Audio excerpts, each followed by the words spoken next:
കർത്താവിൻ്റെ പരിശുദ്ധ നാമം വാഴ്ത്തപ്പെടുമാറാകട്ടെ. ദൈവസന്നിധിയിൽ ഈ ശുശ്രൂഷ ലീഡ് ചെയ്യുന്ന ബഹുമാന്യ ദേവദാസി, ഈ ശബ്ദപരിധിയിൽ സോഷ്യൽ മീഡിയയിലൂടെ കാണുകയും കേൾക്കുകയും ചെയ്യുന്ന എല്ലാ ദൈവമക്കൾക്കും വേഗം വരുന്ന കർത്താവായ യേശുക്രിസ്തുവിൻ്റെ നിസ്തുല്യ നാമത്തിലുള്ള എൻ്റെ സ്നേഹവും വന്ദനവും അറിയിക്കുന്നു. നിങ്ങളോട് ഒരുമിച്ച് കർത്താവിൻ്റെ സന്നിധിയിൽ ഒരിക്കൽ കൂടി ആയിരിക്കാൻ കർത്താവ് എനിക്ക് ആയുസ്സും ആരോഗ്യവും തന്നതിനായി ഞാൻ ദൈവത്തിന് സ്തോത്രം ചെയ്യുന്നു. വളരെ പ്രാർത്ഥനയോടും അതിലുപരി ദൈവാശ്രയത്തോടും കൂടെ ദൈവസന്നിധിയിലായിരിക്കണമേ എന്ന് ദൈവനാമത്തിൽ ഓർപ്പിച്ചുകൊണ്ട് നിങ്ങളോട് പറയുവാൻ ദൈവം എന്നെ ഏൽപ്പിച്ചിരിക്കുന്ന ദൈവിക ആലോചനയിലേക്ക് കടക്കുവാൻ ഞാൻ ആഗ്രഹിക്കുന്നു. കർത്താവ് നമ്മളോട് സംസാരിക്കുന്ന ദൈവമാണ്. ആ ദൈവശബ്ദം നമ്മളെ ശക്തീകരിക്കും, നമ്മളെ ബലപ്പെടുത്തും, നമ്മളെ സൗഖ്യമാക്കും, ആത്മാവിൻ്റെ ശക്തി കൊണ്ട് നമ്മളെ നിറയ്ക്കും. അതുകൊണ്ട് വളരെ പ്രാർത്ഥനയോടെ കേൾവിക്കാർ ശ്രദ്ധയോടുകൂടി കേൾക്കണമെന്ന് ദൈവനാമത്തിൽ ഞാൻ ഒരിക്കൽ കൂടി ഓർമ്മിപ്പിച്ചുകൊണ്ട് ഇന്ന് ഈ സമയത്തെ ചിന്തയ്ക്കായിട്ട് സങ്കീർത്തനം 27 സങ്കീർത്തനം അതിൻ്റെ 11 വാക്യം, Psalms 27 verse 11, സങ്കീർത്തന പുസ്തകം 27 സങ്കീർത്തനം അതിൻ്റെ 11 വാക്യം ഇങ്ങനെയാണ് കൊടുത്തിരിക്കുന്നത്: യഹോവേ, നിന്റെ വഴി എന്നെ കാണിക്കണമേ, എൻ്റെ ശത്രുക്കൾ നിമിത്തം നേരെയുള്ള പാതകളിൽ എന്നെ നടത്തണമേ. ഒരിക്കൽ കൂടെ ഞാൻ ആ വേദഭാഗം നിങ്ങളുടെ മുൻപിൽ വായിച്ച് കേൾപ്പിക്കാം. സങ്കീർത്തനം 27 സങ്കീർത്തനം അതിൻ്റെ 11 വാക്യം, യഹോവേ, നിന്റെ വഴി എന്നെ കാണിക്കണമേ, എൻ്റെ ശത്രുക്കൾ നിമിത്തം നേരെയുള്ള പാതകളിൽ എന്നെ നടത്തണമേ. 27 സങ്കീർത്തനം ദാവീദിൻ്റെ സങ്കീർത്തനമാണ്. പലവിധമായ പ്രതിസന്ധികളുടെ നടുവിൽ ദൈവസന്നിധിയിലേക്ക് കടന്നു ചെല്ലുന്ന ഒരു ഭക്തന്റെ പ്രാർത്ഥനകളാണ് നമ്മൾ കേൾക്കുന്നത്. 27 സങ്കീർത്തനത്തിന്റെ പശ്ചാത്തലം എന്ന് പറയുന്നത് രണ്ടായിട്ട് ചിന്തിക്കണം. ഒരു ഭാഗത്ത് പ്രതിസന്ധികളാണ്, ഏതു സമയത്തും മുൻപിൽ പ്രശ്നങ്ങൾ വെളിപ്പെട്ടുകൊണ്ടിരിക്കുന്ന ഒരു കാലഘട്ടം. അതിൻ്റെ നടുവിലായിരിക്കുന്ന ഒരു ദൈവഭക്തൻ. അതേ അവസരത്തിൽ തൻ്റെ മുൻപിലുള്ള ജനം തന്നെക്കുറിച്ച് പറയുന്നു, നീ ഒരു ദീപമാണ്, നീ ഒരു വെളിച്ചമാണ്. അവനെ ഉയർത്തുന്ന ചില വാക്കുകൾ മറ്റു ഭാഗങ്ങളിൽ നിന്ന് കേൾക്കുന്നുണ്ട്. ഇത് രണ്ടിൻ്റെയും നടുവിൽ നിൽക്കുന്ന ഒരു ഭക്തൻ, അവൻ എഴുതിയ വരികളാണ് നമ്മൾ ഈ 27 സങ്കീർത്തനത്തിൽ നമുക്ക് കാണുവാൻ കഴിയുന്നത്. ഇതിൽ പ്രധാനപ്പെട്ട 2 പ്രാർത്ഥനകളുണ്ട്. അതാണ് എൻ്റെ വിഷയം. മനോഹരമായ 2 പ്രാർത്ഥനകൾ. അതിൽ ഒന്നാമത്തെ പ്രാർത്ഥന ദൈവവുമായുള്ള ആഴമായ ബന്ധത്തിൽ നിന്നുകൊണ്ട് ഒരു ദൈവഭക്തന് പറയാൻ പറ്റുന്ന ഏറ്റവും മനോഹരമായ ചില വാക്കുകൾ. രണ്ടാമത് ദൈവത്തിൽ ആശ്രയിക്കുന്ന ഒരു ദൈവവിതൽ പ്രതിസന്ധികളുടെ നടുവിൽ, പ്രശ്നങ്ങളുടെ നടുവിൽ, പരീക്ഷണങ്ങളുടെ നടുവിൽ ദൈവത്തിന്റെ അടുക്കലേക്ക് കടന്നു ചെല്ലുമ്പോൾ പറയുന്ന ചില വാക്കുകൾ. ഈ 2 വേദഭാഗം ഇന്ന് വളരെ ശ്രദ്ധയോടുകൂടെ ദൈവമക്കൾ ശ്രദ്ധിക്കണം. ഒന്ന്, ദൈവവുമായി ആഴമായ ഒരു ബന്ധം ഉള്ള ഒരു ദൈവവൈതൽ. ദൈവത്തിനും അങ്ങോട്ടും അങ്ങനെ, അങ്ങോട്ടും ഇങ്ങോട്ടും വളരെ ആഴമായ ബന്ധം. അതാണ് 89 സങ്കീർത്തനത്തിൽ അതിന്റെ 20 വാക്യത്തിനകത്ത് ദൈവം പറയുന്നു, ഞാൻ എൻ്റെ ദാസനായ ദാവീദിനെ കണ്ടെത്തി. അപ്പൊ ദൈവം ഒരുവനെ കുറിച്ച് പറയുകയാണ്, ഒരു മനുഷ്യനെ കുറിച്ച് പറയുക, അവൻ എൻ്റെ ദാസനാണ്, ഞാൻ അവനെ കണ്ടെത്തി. ദൈവം കണ്ടെത്തിയ ഒരു മനുഷ്യൻ, അവനെ കുറിച്ച് പറയുന്നത് എൻ്റെ ദാസനായ ദാവീദിനെ ഞാൻ കണ്ടെത്തി എന്ന് പറയുമ്പോൾ അതിന്റെ മേൽഭാഗങ്ങളിൽ 89 സങ്കീർത്തനത്തിൽ പറയുന്നുണ്ട്, അവൻ ആരാണ്? അവൻ ഭക്തനാണ്. ഭക്തി ദൈവവുമായുള്ള ബന്ധത്തില. ദൈവം പറയാണ് അവൻ ഭക്തനാണ്, ഞാനുമായി ബന്ധത്തിൽ അവൻ ആരാണ്? ഭക്തനാണ്. രണ്ടാമത് അവൻ വീരനാണ്, സാത്താനോട് എതിർക്കുന്ന വിഷയത്തിൽ അവൻ വീരനാണ്. മൂന്നാമത് അവൻ ഭാഗങ്ങളിൽ കൊടുത്തിരിക്കുന്ന അവൻ വ്രതസ്ഥനാണ്, വേർപാട് പാലിക്കുന്നവനാണ്. നാലാമത്തെ ഭാഗത്തിൽ അവൻ ദാസനാണ്, തന്റെ ചുറ്റുപാടുള്ള ബന്ധത്തിൽ, ദൈവമക്കളോടുള്ള ബന്ധത്തിൽ ഭരിക്കുന്നവനായിട്ടല്ല, പിന്നെയോ ശുശ്രൂഷിക്കുന്നവനായിട്ട് നിൽക്കുന്ന ഒരുവനെ കുറിച്ചാണ് പറയുന്നത്. അവനെ ഞാൻ കണ്ടെത്തി, അവൻ എൻ്റെ ദാസനാണ്. ദൈവം കൊടുക്കുന്ന സർട്ടിഫിക്കറ്റാണ്, അവൻ എൻ്റെ ദാസനാണ്. എത്ര മനോഹരമായ വാക്കാണ്! അവൻ എൻ്റെ ദാസനാണ്, ഞാൻ അവനെ കണ്ടെത്തി. ദൈവം കണ്ടെത്തിയതാണ്. ശമൂവേൽ പ്രവാചകനോട് പറയുകയാണ്, നീ ഇവിടുന്ന് എഴുന്നേറ്റ് ഈശായുടെ ഭവനത്തിലേക്ക് പോകണം. ദൈവം പറയുക, അവിടെ ഞാൻ ഇസ്രായേലിന്റെ രാജാവിനെ കണ്ടെത്തിയിരിക്കുന്നു. കണ്ടോ, ദൈവം കണ്ടെത്തിയ ഒരു മനുഷ്യൻ. കാര്യമെന്താ? അവൻ ദൈവവുമായുള്ള ബന്ധം ക്ലിയറാക്കി മുൻപോട്ട് പോകുന്നവനാണ്. ജീവിതത്തിൽ തെറ്റൊക്കെ സംഭവിച്ചിട്ടുണ്ട്. പക്ഷേ തെറ്റ് സംഭവിക്കുമ്പോൾ ദൈവം അത് തിരുത്തുവാൻ ചില വചനങ്ങൾ വെളിപ്പെടുത്തുമ്പോൾ, ചില ആളുകളെ ഉപയോഗിക്കുമ്പോൾ അതിനു മുൻപിൽ തെറ്റുപറ്റിയെന്ന് സമർപ്പിച്ചുകൊണ്ട്, ബോധ്യം വന്നുകൊണ്ട് തന്നെത്താൻ താഴ്ത്തി, ദൈവമേ ഞാൻ പാപിയാണെന്ന ബോധത്തോടുകൂടെ അത് ക്ഷമിക്കണമേ, പരിശുദ്ധാത്മാവിനെ വീണ്ടും എനിക്ക് മടക്കിത്തരണമേ എന്നൊക്കെ പറഞ്ഞ് ദൈവ മുൻപാകെ വീഴുന്നവൻ, അവനെക്കുറിച്ച് ആ പുസ്തകം പറയുന്നത് അവൻ ഭക്തനാണ്, ദൈവവുമായുള്ള ബന്ധം ഒക്കെയാണ്. രണ്ടാമത് അവൻ വീരനാണ്. നിന്നാൽ ഞാൻ പടക്കൂട്ടുന്നത് എന്റെ പാഞ്ഞു ചെല്ലും, എന്റെ ദൈവത്താൽ ഞാൻ മതിൽ ചാടിക്കടക്കാം. പ്രശ്നം വരുമ്പോ ദൈവത്തിൽ ആശ്രയിച്ചുകൊണ്ട് പോരാടുന്ന ഒരുവൻ. മൂന്നാമത്തേത് അവൻ വ്രതസ്ഥനാണ്, വേർപാട് പാലിക്കുന്നവനാണ്. ഞാൻ ആരാണ്? ഒരു ദൈവത്തിന്റെ ദാസനാണ്, ദൈവത്തിന്റെ പൈതലാണ് എന്ന ബോധ്യത്തിൽ ജീവിക്കുന്നവനാണ്. അതുകൊണ്ടാണ് പറഞ്ഞത്, ഞാൻ അന്യ ദൈവങ്ങളുടെ നാമം എന്റെ നാവിന്മേലെടുക്കുകയില്ല. കണ്ടോ, വേർപാട് പാലിക്കുന്നവൻ, വിശുദ്ധി പാലിക്കുന്നവൻ, അതിന് മുൻഗണന കൊടുക്കുന്നവൻ. ദൈവപൈതലേ, വേർപാട് ഏറ്റവും വലിയൊരു ആയുധമാണ്. പ്രാർത്ഥനയെ പോലെ, ദൈവവചനത്തെ പോലെ, യേശു കർത്താവിന്റെ നാമത്തെ പോലെ, യേശു കർത്താവിന്റെ രക്തത്തെ പോലെ വലിയ ഒരു ആയുധമാണ്. പിശാചിനെതിരെയുള്ള വലിയ ആയുധമാണ് വേർപാടെന്ന് പറയുന്നത്, വിശുദ്ധി എന്ന് പറയുന്നത്. നാലാമത് അവൻ വ്രതസ്ഥനാ, അവൻ ദാസനാണ്.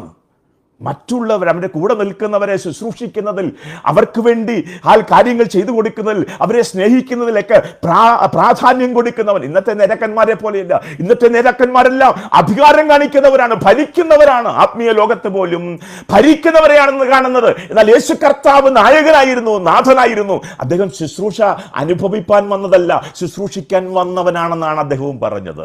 അങ്ങനെയാണെങ്കിൽ ഇങ്ങനെയുള്ള മനുഷ്യനെയാണ് ദൈവം കണ്ടെത്തി എന്ന് പറയുന്നത് 89-ാം സങ്കീർത്തനത്തിൽ 20-ാം വാക്യത്തിൽ പറഞ്ഞു, ഞാൻ എൻ്റെ ദാസനായ ദാവീദിനെ കണ്ടെത്തി. അപ്പൊ ദൈവവുമായുള്ള ആഴമായ ബന്ധമുള്ളവനാണ്. ഈ ദൈവവുമായുള്ള ആഴമായ ബന്ധം സ്വയം മഹത്വം എടുക്കാത്തവനാണ് ദാവീദ്. ഈ 1-ാം വാക്യത്തിനകത്ത് അങ്ങനെ ഒരു വാക്യമുണ്ട്. ജനമെല്ലാം ഒരു ഭാഗത്ത് പ്രതിസന്ധിയാണെങ്കിലും, തന്റെ ജീവിതത്തിൽ പ്രതിസന്ധിയാണെങ്കിലും തന്റെ കൂടെ നിൽക്കുന്ന ജനമെല്ലാം പറഞ്ഞു, നീ ദീപമാണ്, നീ വെളിച്ചമാണ്, നീ ഞങ്ങളെ വിട്ടുപോകരുത് എന്നൊക്കെ പറഞ്ഞ് ഉയർത്തുമ്പോൾ അവൻ പറയുന്ന വാക്കാണ് 27-ാം സങ്കീർത്തനത്തിന്റെ 1-ാം വാക്യം. അവൻ താൻ വെളിച്ചമാണ്, ദാവീദേ നീ വെളിച്ചമാണ്, നീ ദീപമാണ്, ഞങ്ങളുടെ പ്രകാശമാണെന്നൊക്കെ ജനം പറയുമ്പോൾ, ജനം ഉയർത്തുമ്പോൾ അവൻ എല്ലാവരുടെയും മുൻപിൽ വെച്ച് പറയുന്ന വാക്കാണ്, യഹോവ എൻ്റെ വെളിച്ചവും എൻ്റെ രക്ഷയുമാകുന്നു. കണ്ടോ, എല്ലാവരും ഉയർത്തുമ്പോൾ ഉയർത്തപ്പെടുന്നവനല്ല ഒരു ദൈവ പൈതൽ. അവൻ എല്ലാവരും ഉയർത്തുമ്പോൾ അവൻ ദൈവത്തെ ഉയർത്തുന്നവനാണ്. ഞാൻ ഉയർച്ച പ്രാപിക്കാൻ കാരണം വേറൊരുവനുണ്ട്, അതെന്റെ തലയ്ക്ക് മീതെ നിൽക്കുന്ന എൻ്റെ ദൈവമാണ്, ഞാൻ ആരാധിക്കുന്ന എൻ്റെ ദൈവമാണ്, ഞാൻ പിൻപറ്റുന്ന എൻ്റെ ദൈവമാണെന്ന് ബോധ്യത്തിൽ ജീവിക്കുന്നവനാണ് യഥാർത്ഥ ഭക്തൻ. എന്നെ കേൾക്കുന്ന ദൈവവൈതലേ, പലപ്പോഴും പലരുമൊക്കെ നമ്മളെയും ഇങ്ങനെയൊക്കെ ഉയർത്താറുണ്ട്. സഹോദരി പ്രാർത്ഥിച്ചത് കൊണ്ടാണ്, അല്ലെങ്കിൽ ദേവദാസൻ പ്രാർത്ഥിച്ചത് കൊണ്ടാണ് കാര്യങ്ങളൊക്കെ നടക്കുന്നതെന്ന് എന്ന് നമ്മുടെ മുൻപിലൊക്കെ പറയുമ്പോൾ, അതൊക്കെ കേൾക്കുമ്പോൾ നമുക്ക് ഒരു ചെറിയ ഒരു ഉയർച്ചയൊക്കെ വരാറുണ്ട്. പക്ഷേ അത് പാടില്ല. ഞാൻ പ്രാർത്ഥിച്ചത് കൊണ്ടല്ല, എന്നെ പ്രാർത്ഥിക്കാൻ കർത്താവ് നിയോഗിച്ചത് കൊണ്ടാണ്, എന്റെ പ്രാർത്ഥന ദൈവം കേട്ടത് കൊണ്ടാണ്. അതുകൊണ്ട് മഹത്വം എന്നിലേക്കല്ല വരേണ്ടത്, മഹത്വം സർവശക്തനായ ദൈവത്തിങ്കിലേക്ക് വരണം. ആ ഒരു ബോധ്യത്തിൽ ജീവിച്ച ഒരു ദൈവദാസനാണ് ദാവീദ്. ദാവീദിലെ ശമൂവേൽ പ്രവാചകനെ കുറിച്ച് അങ്ങനെ ഒരു വാക്യമുണ്ട് ശമൂവേൽ പ്രവാചകന്റെ പുസ്തകത്തിനകത്ത്. ഇസ്രായേൽ മക്കൾ ഫെലിസ്ത്യരോട് നിരന്തരമായി തോറ്റുകൊണ്ടിരിക്കുന്നു. ശമൂവേൽ പ്രവാചകന്റെ പുസ്തകം ആ ഭാഗമൊന്ന് ഞാൻ 7-ാം അധ്യായത്തിനകത്ത്, ശമൂവേൽ ന്യായപാലനം ചെയ്തുകൊണ്ടിരിക്കുന്ന കാലഘട്ടത്തിൽ, ഇസ്രായേൽ ദൈവത്തിൽ നിന്ന് അകന്നൊക്കെ പോയിക്കൊണ്ടിരിക്കുന്ന ഒരു കാലഘട്ടത്തിൽ നിരന്തരമായി അവർക്കെതിരെ വരുന്ന ഫെലിസ്ത്യരോട് അവർ തോൽക്കുകയാണ്. അനേക ആളുകൾ മരണപ്പെട്ടുകൊണ്ടിരിക്കുന്നു. അവർ സ്വയം ചിന്തിച്ചു, എന്തുകൊണ്ടാണ് ഞങ്ങൾ തോക്കുന്നത്? ഞങ്ങൾ ദൈവത്തിന്റെ മക്കളല്ലേ, എന്തുകൊണ്ടാണ് തോക്കുന്നത്? അപ്പോ അവരിൽ ആരോ പറഞ്ഞു, പെട്ടകമില്ലാത്തത് കൊണ്ടാണ്. പിന്നീട് പെട്ടകം കൊണ്ടുവരുന്നു, പെട്ടകം ഉണ്ടായിട്ടും ഫെലിസ്ത്യരോട് തോൽക്കുന്നു. അപ്പോ ന്യായപാലനം ചെയ്തുകൊണ്ടിരുന്ന പ്രവാചകനായ ശമൂവേൽ അവരോട് പറയുന്നു, നിങ്ങൾ എല്ലാ ഇസ്രായേൽ ഗൃഹത്തോടും പറയുകയാണ്, 7-ാം അധ്യായം 3-ാം വാക്യം, നിങ്ങൾ പൂർണ്ണ ഹൃദയത്തോടെ യഹോവയെങ്കിലേക്ക് തിരിയുന്നുവെങ്കിൽ അന്യ ദൈവങ്ങളെയും അസ്തോരാത്ത പ്രതിഷ്ഠകളെയും നിങ്ങളുടെ ഇടയിൽ നീക്കിക്കളഞ്ഞ് നിങ്ങളുടെ ഹൃദയങ്ങളെ യഹോവയെങ്കിലേക്ക് തിരിക്കുകയും അവനെ മാത്രം സേവിക്കുകയും ചെയ്യുവിൻ, എന്നാൽ അവൻ നിങ്ങളെ ഫെലിസ്ത്യരുടെ കയ്യിൽ നിന്ന് വിടുവിക്കുമെന്ന് പറഞ്ഞു. കണ്ടോ, അപ്പൊ ഇത്രയും കുഴപ്പങ്ങളൊക്കെ വെച്ചുകൊണ്ടാ നമ്മൾ ഈ ആരാധിക്കുന്നത്, ഇസ്രായേൽ മക്കൾ ആരാധിക്കുന്നതും യുദ്ധം ചെയ്യുന്നതും. ദൈവമക്കളും അവകാശപ്പെട്ടുകൊണ്ടിരിക്കുന്നവരാ.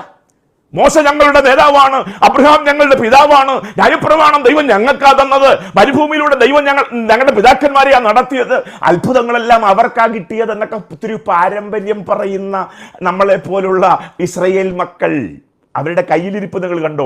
ദൈവത്തിലുള്ള ആശ്രയം നഷ്ടപ്പെട്ടവരാണ്, വിഗ്രഹങ്ങളെ ആരാധിക്കുകയാണ്. അവിടെ കൊടുത്തിരിക്കുന്നതാണ്, പൂർണ്ണ ഹൃദയത്തോടെ യഹോവയിലേക്ക് തിരിയുന്നുവെങ്കിൽ എന്നാ പറയുന്നത്. എന്ന് പറഞ്ഞാൽ ദൈവത്തിൽ നിന്നൊക്കെ അകന്നു പോയിട്ടും ആരാധനയ്ക്കൊരു കുഴപ്പമില്ല, അതിങ്ങനെ പുറപോലെ നടന്നുകൊണ്ടിരിക്കുന്ന ഒരു കാലഘട്ടം. അന്യ ദൈവങ്ങളെയും അസ്തോരോത്ത് പ്രതിഷ്ഠകളെയും ഒക്കെ വെച്ചാരാധിച്ചുകൊണ്ടിരിക്കുക ദൈവമക്കൾ എന്ന് പറയുന്നവര്. അവയെ നീക്കിക്കളഞ്ഞ് നിങ്ങളുടെ ഹൃദയങ്ങളെ യഹോവയിലേക്ക് തിരിക്കണം. അങ്ങനെ അവരോട് ഈ ദൂത് പ്രവാചകനായ യിരെമ്യാവ് പറഞ്ഞപ്പോ അവരനുസരിച്ചു. അതൊരു നല്ല കാര്യമാണ്, അവർ അനുസരിച്ചു. അതിനെല്ലാം നീക്കിക്കളഞ്ഞെന്നാണ് അടുത്ത ഭാഗങ്ങളിൽ പറയുന്നത്. എന്നിട്ട് നിങ്ങളത് നീക്കിക്കളഞ്ഞാൽ ഞാൻ നിങ്ങൾക്ക് വേണ്ടി യഹോവയോട് പ്രാർത്ഥിക്കുമെന്ന് ശമൂവേൽ പറഞ്ഞപ്പോൾ അവരതെല്ലാം നീക്കി തങ്ങളെ തന്നെ ശുദ്ധീകരിച്ചു. ആ സമയത്ത് മിസ്പയിൽ ഒരുമിച്ച് കൂടി ശമൂവേൽ ദൈവത്തോട് യഹോവയോട് പ്രാർത്ഥിച്ചു ഈ ജനത്തിന് വേണ്ടി. അങ്ങനെ യഹോവയായ ദൈവം ഇറങ്ങി വന്ന് അവർക്ക് വേണ്ടി യുദ്ധം ചെയ്ത് ഫെലിസ്ത്യരെ തോൽപ്പിച്ചു. ഫെലിസ്ത്യരെ തോൽപ്പിച്ചു കഴിഞ്ഞപ്പോൾ, ജയമൊക്കെ കിട്ടിക്കഴിഞ്ഞപ്പോൾ ഈ ഇസ്രായേൽ മക്കളെല്ലാം കൂടെ ശമൂവേലിനോട് പറഞ്ഞു, ശമൂവേൽ പ്രവാചക, നീ ഞങ്ങൾക്ക് വേണ്ടി പ്രാർത്ഥിച്ചത് കൊണ്ടാണ് ഞങ്ങൾക്ക് ജയം കിട്ടിയത്. നീ പ്രാർത്ഥന നിർത്തരുത്, നിന്റെ പ്രാർത്ഥന ഭയങ്കര പ്രാർത്ഥനയാ. നീ പ്രാർത്ഥിച്ചാൽ ഞങ്ങൾക്ക് ജയമുണ്ട്, അതുകൊണ്ട് നീ ഞങ്ങളുടെ ഇടയിലുള്ളത് ഞങ്ങൾക്ക് വലിയ അനുഗ്രഹമാ എന്നൊക്കെ പറഞ്ഞ് ശമൂവേലിനെ ഒന്ന് ഉയർത്തിയപ്പോ ശമൂവേൽ ആ മിസ്പയിൽ അവരെ വീണ്ടും ഒരുമിച്ച് കൂടിയിട്ട് പറയുകയാണ്, ഇത്രത്തോളം യഹോവ സഹായിച്ചു. എല്ലാവരും ശമൂവേൽ പ്രാർത്ഥിച്ചത് കൊണ്ടാണെന്ന് പറഞ്ഞ് ശമൂവേലിനെ ഉയർത്തിയപ്പോ ശമൂവേൽ അതേ ജനത്തിന്റെ മുമ്പിൽ നിന്നുകൊണ്ട് പറഞ്ഞു, ഇത്രത്തോളം യഹോവ സഹായിച്ചു എന്ന് പറഞ്ഞാൽ നിങ്ങൾ ഉദ്ദേശിക്കുന്നത് പോലെ, നിങ്ങൾ ചിന്തിക്കുന്നത് പോലെ, നിങ്ങൾ പറഞ്ഞതുപോലെ എൻ്റെ പ്രാർത്ഥനയുടെ ആ വലിപ്പം കൊണ്ടോ കൃപ കൊണ്ടോ ഒന്നുമല്ല, നമ്മളെ സഹായിക്കാൻ ഒരു ദൈവമുണ്ടായിരുന്നത് കൊണ്ടാണ്. അതുകൊണ്ട് ഇത്രത്തോളം യഹോവ സഹായിച്ചു, ദൈവം സഹായിച്ചു. മഹത്വം തന്നിലേക്ക് വന്നപ്പോൾ അതിനെ തിരസ്കരിച്ചുകൊണ്ട് മഹത്വം ദൈവത്തിലേക്ക് കൊടുക്കുന്ന ഒരു ഭക്തനായ ആ ശമൂവേലിനെ നമുക്ക് അവിടെ കാണാൻ കഴിയും. ഇതാ ദൈവ പൈതലേ ഒരു ഭക്തന്റെ സ്വഭാവം എന്ന് പറയുന്നത്. ഒരു ഭക്തന്റെ ഗുണമെന്ന് പറയുന്നത് ഇതാണ്, മഹത്വം ഒരിക്കലും തന്നിലേക്ക് അടുപ്പിക്കുകയില്ല, മഹത്വം ദൈവത്തിലേക്ക് കൊടുക്കുന്നവനാണ്, ജനത്തെ ദൈവത്തിലേക്ക് അടുപ്പിക്കുന്നവനാണ് പ്രവാചകൻ. ഈ കാലഘട്ടത്തെ പോലെയല്ല.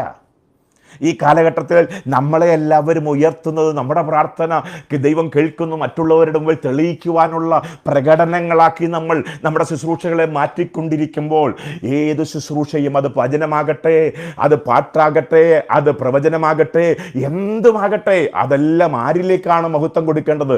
ജനത്തെ ദൈവത്തിങ്കിലേക്ക് കൊണ്ടുപോകുന്ന, മഹത്വം ദൈവത്തിന് കൊടുപ്പിക്കുന്ന ശുശ്രൂഷകളാക്കി നമ്മൾ മാറിയെങ്കിൽ മാത്രമേ ദൈവത്തിന് പ്രസാദമുണ്ടാകത്തുള്ളൂ.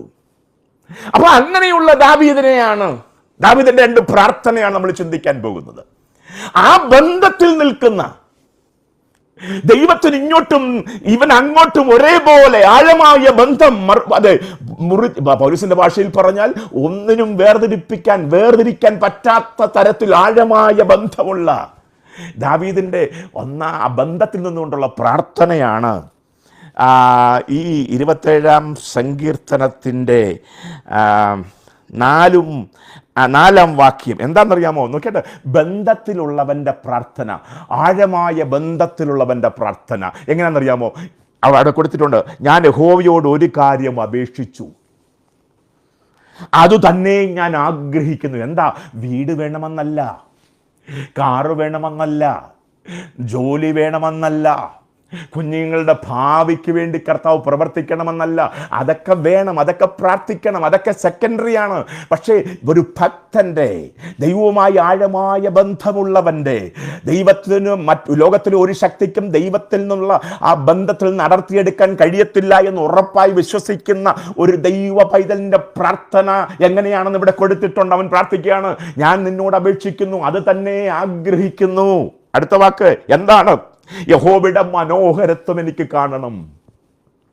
പ്രതിസന്ധിയുടെ നടുവിലാണ് കേട്ടോ, പ്രശ്നങ്ങളുടെ നടുവിലാണ് കേട്ടോ, ശത്രുക്കൾ ചുറ്റും വളഞ്ഞിരിക്കുന്ന സമയമാണ് കേട്ടോ, വല്ലാത്ത പരീക്ഷണ കാലഘട്ടമാണ് കേട്ടോ. പക്ഷേ അതൊക്കെ മാറിക്കിട്ടാനുള്ള പ്രാർത്ഥനയല്ല.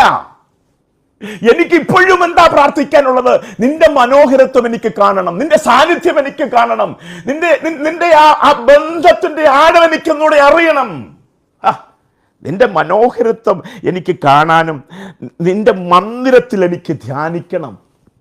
എൻ്റെ ആയുഷ്കാലമൊക്കെയും എനിക്ക് യഹോവയുടെ ആലയത്തിൽ പാർക്കണം. ദൈവമേ, ശ്രദ്ധിക്ക. ഒന്ന്, നിന്റെ സാന്നിധ്യം എനിക്ക് അനുഭവിക്കണം. 2, നിന്റെ മന്ദിരത്തിൽ എനിക്ക് ധ്യാനിക്കണം. വേറെ എന്തിനെ കുറിച്ച് ചിന്ത വരാതെ നീ ഞാനുമായുള്ള ആഴമായ ആ സ്നേഹത്തിലൊന്ന് ഇരിക്കണം, ആ സാന്നിധ്യത്തിലൊന്ന് എനിക്കിരിക്കണം. എന്റെ ആയുഷ്കാലമൊക്കെ നീ എനിക്ക് തരുന്ന ആയുസ് മുഴുവൻ എനിക്ക് നിന്റെ ആലയത്തോടുള്ള ബന്ധത്തിൽ ജീവിക്കണം. കണ്ടോ ദൈവം, ഇതിലെ പ്രശ്നങ്ങളും പ്രതിസന്ധികളും നിൽക്കുമ്പോഴാണ് ഈ പ്രാർത്ഥന. ഇത് ആഴമായ ബന്ധമുള്ളവന്റെ പ്രാർത്ഥനയാണ്. നമ്മുടെ പ്രാർത്ഥനകൾ ഇങ്ങനെ വെളിപ്പെടുന്നുണ്ടോ? പ്രശ്നമൊന്നും ഇല്ലാത്തപ്പോഴെങ്കിലും നമ്മൾ ഇങ്ങനെ പ്രാർത്ഥിക്കാറുണ്ടോ? എന്നെ കേൾക്കുന്ന വിവിധ തലത്തിലുള്ള സ്നേഹിതരെ, ഞാൻ ഉൾപ്പെടെയുള്ള സമൂഹമേ, പെന്തക്കോസ്റ്റ് ഗ്രൂപ്പ് കൂട്ടമേ, നമ്മളുടെ പ്രാർത്ഥനയിൽ എപ്പോഴെങ്കിലും കർത്താവേ നിന്റെ സാന്നിധ്യം എനിക്കൊന്ന് അനുഭവിക്കണം, നീ എൻ്റെ അടുക്കൽ ഉണ്ടെന്ന് എനിക്ക് രുചിച്ചറിയത്തക്കണം, ഒന്ന് മനസ്സിലാകത്തക്കവണ്ണമുള്ള ഒരു ബന്ധത്തിലേക്ക് നീയും ഞാനും ഒന്ന് വരണം എന്നുള്ള ചിന്ത നമ്മുടെ ഉള്ളിൽ വരാറുണ്ടോ? 2, നിന്നെ ഒന്ന് ധ്യാനിക്കുവാൻ, നിന്റെ വചനം ഒന്ന് ധ്യാനിക്കാൻ, നിന്റെ ശബ്ദത്തിനകത്തൊന്ന് കയറി ഇരിക്കാൻ എനിക്ക് കഴിയണമെന്നുള്ള ആഗ്രഹം ഒരു പ്രാർത്ഥനയായി വെളിപ്പെടുന്നുണ്ടോ? 3, എനിക്ക് തരുന്ന ആയുസ് മുഴുവൻ ആലയവുമായും ദൈവസാന്നിധ്യവുമായും ദൈവശബ്ദവുമായും ബന്ധപ്പെട്ട് എനിക്ക് ജീവിക്കണമെന്നുള്ള കൊതിയോടുകൂടിയുള്ള പ്രാർത്ഥന നമുക്കുണ്ടാകാറുണ്ടോ? സ്വയം ഒന്ന് ശോധന ചെയ്യണം. അപ്പൊ അങ്ങനെയുള്ള പ്രാർത്ഥനയാണ് ഒന്നാമത്തെ പ്രാർത്ഥന. പ്രതിസന്ധി എപ്പോഴും അവിടെ നിൽപ്പുണ്ട് കേട്ടോ, പ്രതിസന്ധികൾ ഒത്തിരി അവിടെ നിൽപ്പുണ്ട്. പക്ഷെ അങ്ങനെ നിന്നാൽ എന്താ ഗുണമെന്ന് താഴെ കൊടുത്തിട്ടുണ്ട്. ആ ദൈവത്തിന്റെ മനോഹരത്വത്തിൽ നിന്നുകൊണ്ട് ദൈവത്തെ ധ്യാനിച്ചുകൊണ്ട് അവന്റെ ആലയത്തിലാണെങ്കിൽ എന്ത് സംഭവിക്കും എന്നറിയാമോ? താഴെ കൊടുത്തിട്ടുണ്ട്, അനർത്ഥ ദിവസത്തിൽ അവൻ തന്റെ പ്രശ്നം മാറിയെന്നല്ല, അവന്റെ കൂടാരത്തിൽ എന്നെ ഒളിപ്പിക്കും. തിരുനിവാസത്തിന്റെ മറവിൽ, എല്ലാം ആലയവുമായി ബന്ധപ്പെട്ടതാ, തിരുനിവാസത്തിന്റെ മറവിൽ എന്നെ അവൻ മറയ്ക്കും, എന്നെ അവൻ പാറമേൽ ഉയർത്തും. കണ്ട ദൈവത്തിലെ ഒളിപ്പിക്കും, മറയ്ക്കും, ഉയർത്തും. വിടുതലുണ്ടവിടെ. വിടുതലിന് വേണ്ടി ഒരു പ്രാർത്ഥന വേണ്ട, നീ ദൈവസാന്നിധ്യത്തിന് വേണ്ടി പ്രാർത്ഥിച്ചാൽ മതി. വിടുതലിന് വേണ്ടി ഒരു പ്രാർത്ഥന വേണ്ട, ദൈവത്തെ ധ്യാനിക്കാൻ വേണ്ടി പ്രാർത്ഥിച്ചാൽ മതി, അവന്റെ ശബ്ദത്തിനകത്തിരിക്കാൻ പ്രാർത്ഥിച്ചാൽ മതി. വിടുതലിന് വേണ്ടി ഒരു സ്പെഷ്യൽ പ്രയർ വേണ്ട, അല്ലെ അവന്റെ ആലയവുമായി ബന്ധപ്പെട്ട് ജീവിക്കാനുള്ള കരുത്തു തരാൻ വേണ്ടി പ്രാർത്ഥിച്ചാൽ മതി. അതിനകത്ത് അല്ലി ഒളിപ്പിക്കേണ്ട സമയത്ത് അവൻ തന്നെ ഒളിപ്പിക്കും, മറക്കേണ്ട സമയത്ത് അവൻ തന്നെ മറയ്ക്കും. അതേ അവസരത്തിൽ ഉയർത്തേണ്ട സമയത്ത് ശത്രുക്കളുടെ മുൻപിൽ അവൻ തന്നെ ഉയർത്തും. നമ്മുടെ പ്രാർത്ഥനകളുടെ രൂപം, ഭാവം മാറണം. അതാണ് ബന്ധത്തിലുള്ള പ്രാർത്ഥന. രണ്ടാമത്തെ പ്രാർത്ഥനയാണ് നമ്മൾ കുറിവാക്യമായി വായിച്ചത്, 27-ാം സങ്കീർത്തനത്തിന്റെ 11-ാം വാക്യം. യഹോവേ, നിന്റെ വഴി എന്നെ കാണിക്കണമേ, എൻ്റെ ശത്രുക്കൾ നിമിത്തം നേരെയുള്ള പാതകളിൽ എന്നെ പ്രതിസന്ധിയാണ്, പ്രശ്നമാണ്, ശത്രുക്കളാണ്, ചുറ്റും പ്രതിസന്ധിയാ, ശത്രുക്കൾ വരികയാ. ആ സമയത്ത് പ്രാർത്ഥിക്കുകയാണ്, എനിക്ക് മുൻപോട്ട് എങ്ങനെ പോകണമെന്ന് അറിയത്തില്ല. പ്രതിസന്ധിയുടെ നടുവിൽ എങ്ങനെ മുൻപോട്ട് പോകണമെന്ന് അറിയത്തില്ല. ആശ്രയിക്കുന്നവന്റെ സ്വഭാവം കണ്ടോ? ബന്ധമുള്ളവൻ ആശ്രയിക്കും ദൈവത്തിൽ. അവൻ പഞ്ചായത്ത് മെമ്പറെ തിരക്കി പോകില്ല, ബന്ധമുള്ള പോലീസ് ഉദ്യോഗസ്ഥരെ തിരക്കി പോകില്ല, ഉയർന്ന പൊസിഷനിലുള്ള രാഷ്ട്രീയക്കാരെ തിരക്കി പോകില്ല. അതിനപ്പുറത്ത് ദൈവവുമായി ബന്ധമുള്ളവൻ ആശ്രയിക്കാൻ ഒരിടമേ ഉള്ളൂ, അത് ദൈവത്തിന്റെ സന്നിധിയാണെന്ന് അവന് ബോധ്യമുണ്ട്. അവൻ വിഷയങ്ങൾ പറയുന്നത് ദൈവത്തോടാണ്, മുഴങ്കാൽ മടക്കുന്നത് ദൈവസന്നിധിയിലാണ്, അവന്റെ ഭാരം ഇറക്കി വെക്കാൻ കഴിയുന്നത് ദൈവസന്നിധിയിലാണ്. നമ്മളെല്ലാം കഴിഞ്ഞിട്ട് അവിടെയെങ്കിലും പറ്റില്ലെങ്കിൽ മാത്രമേ നമ്മൾ ദൈവസന്നിധി വരൂ, അതാണ് നമ്മുടെ പരാജയം. എന്നാൽ ഇവൻ അങ്ങനെയല്ല. പ്രതിസന്ധിയുടെ സമയങ്ങളിൽ അവൻ ആശ്രയിക്കുന്ന ദൈവത്തിലാണ്. അവൻ പറയാണ്, ശത്രുക്കൾ നിമിത്തം എന്നെ നേരെയുള്ള വഴികളിൽ നടത്തണമേ, യഹോവേ നിന്റെ വഴി അതെന്നെ ഒന്ന് കാണിച്ചു തരണമേ. കണ്ടത് ഇതിലെ പ്രാർത്ഥന, ഈ ബന്ധമുള്ളവന്റെ പ്രാർത്ഥന അവന്റെ അപേക്ഷ കൊണ്ട് അവസാനിക്കില്ല. പലപ്പോഴും നമ്മൾക്ക് പറ്റുന്ന കുഴപ്പം, നമ്മൾ അങ്ങോട്ട് കുറെ കാര്യങ്ങൾ പറഞ്ഞു നമ്മൾ എഴുന്നേറ്റ് പോകുക, അത് പ്രാർത്ഥന പൂർണ്ണമല്ല. പ്രാർത്ഥന പൂർണ്ണമാകണമെങ്കിൽ ഞാൻ അങ്ങോട്ട് പറയുന്നതിന് മറുപടിയും കൂടെ കേൾക്കണം. മറുപടി തരുന്ന ഒരു ദൈവത്തോടാ പ്രാർത്ഥിക്കുന്നുള്ള ബോധ്യത്തിൽ മറുപടിക്ക് വേണ്ടി ദൈവമക്കൾ കാത്തിരിക്കണം.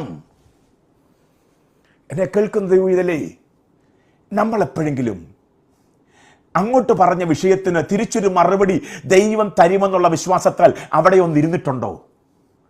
പ്രാർത്ഥിച്ചെഴുന്നേറ്റ് പോകുകയെന്ന പരിപാടിയല്ലേ. പ്രാർത്ഥന കഴിഞ്ഞിട്ട് ആ ദൈവസന്നിധിയിൽ ഒന്നിരുന്ന് കർത്താവെ നീ എന്നോടൊന്ന് സംസാരിച്ചാട്ടെന്നുള്ള ആ ഒരു ചിന്ത നമ്മളിൽ വന്നിട്ടുണ്ടോ? അങ്ങനെ നമ്മൾ ഇരുന്നിട്ടുണ്ടോ?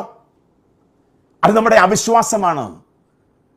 ദൈവം മറുപടി നൽകുന്നവനാണെന്നുള്ള ബോധ്യം എവിടെയോ നഷ്ടപ്പെട്ടതിന്റെ ലക്ഷണമാണ് മറുപടി കേൾക്കുന്നതിന് മുൻപേ എഴുന്നേറ്റ് പോകുന്നത്. മറുപടി ദൈവവചനത്തിലൂടെ ദൈവം ഇടപെടും, ദൈവദാസന്മാരിലൂടെ മറുപടികൾ കിട്ടും. പക്ഷെ അതിന് മറുപടി ദൈവം തരുമെന്നുള്ള ബോധ്യത്തോടുകൂടെ നീ ദൈവസന്നിധിയിൽ ഇരിക്കണം. ഇവിടെ ദൈവവുമായി ബന്ധമുള്ള ഒരുവൻ പറയുകയാണ്, നിന്റെ വഴി എന്നെ കാണിക്കണം. പ്രതിസന്ധിയാണ്, പ്രശ്നമാണ്, ശത്രുക്കൾ എഴുന്നേറ്റ് വന്നിരിക്കുകയാണ്, അവർ ചുറ്റും എന്നെ വളഞ്ഞിരിക്കുകയാണ്, എന്റെ മാംസം തിന്നുവാൻ അവർ അടുത്തു വരികയാണ്. എങ്ങനെ മുൻപോട്ട് പോകണമെന്ന് എനിക്കറിയില്ല. അതുകൊണ്ട് നിന്റെ വഴി എന്നെ ഈ വിഷയത്തിൽ കാണിക്കണം. നേരെയുള്ള പാതകളിൽ എന്നെ നടത്തണം. കണ്ട ദൈവത്തിലെ നേരെയുള്ള പാത, കുറുക്കുവഴിയൊന്നുമില്ല. ദൈവത്തിനുള്ള വഴി നേരെയുള്ള വഴിയാ. ആ നേരെയുള്ള വഴികളിൽ എന്നെ നടത്തണമെന്ന് അത് പറയുമ്പോൾ ശ്രദ്ധിക്കണം, നമുക്ക് ഒത്തിരി വഴികളുണ്ട്. നമ്മുടെ വഴികൾക്കനുസരിച്ചല്ല ദൈവം പ്രവർത്തി. യെശയ്യാവിന്റെ പുസ്തകത്തിൽ പറയുന്നുണ്ടല്ലോ, നിന്റെ വിചാരമല്ല എൻ്റെ വിചാരം, നിന്റെ വഴികളുമല്ല എൻ്റെ വഴികൾ. അത് ഭയങ്കര വ്യത്യാസമാണ്. ആകാശം ഭൂമിക്ക് മീതെ ഉയർന്നിരിക്കുന്നത് പോലെ നമ്മുടെ വിചാരങ്ങളും വഴികളും എല്ലാം ദൈവത്തിന്റെ വഴിയുമായിട്ട് അത്ര ഉയരത്തിലാണ്, ഉന്നതമാണ് ദൈവത്തിന്റെ വഴികൾ. 38 വർഷമായി കുളക്കടവിൽ കിടക്കുന്ന ഒരു മനുഷ്യന്റെ അടുക്കലേക്ക് യേശു കർത്താവ് ചെന്നു. ആ കുളക്കടവിൽ 5 മണ്ഡപങ്ങളിലും കിടക്കുന്നത് വളരെ അത്യാവശ്യമായി വിടുതൽ ആവശ്യമുള്ളവരാണ്. കുഷ്ഠരോഗികളും മുടന്തരും വ്യാധി പിടിച്ചവരും ഒക്കെയാണ് അവിടെ കിടക്കുന്നത്. സുഖവാസ കേന്ദ്രമല്ല. നമ്മുടെ ഗവൺമെന്റ് ആശുപത്രിയുടെ ഒരു ലക്ഷണമാണ് അവിടെ കാണുവാൻ കഴിയുന്നത്. അവിടെ ഒരു പ്രത്യേകതയുണ്ട്.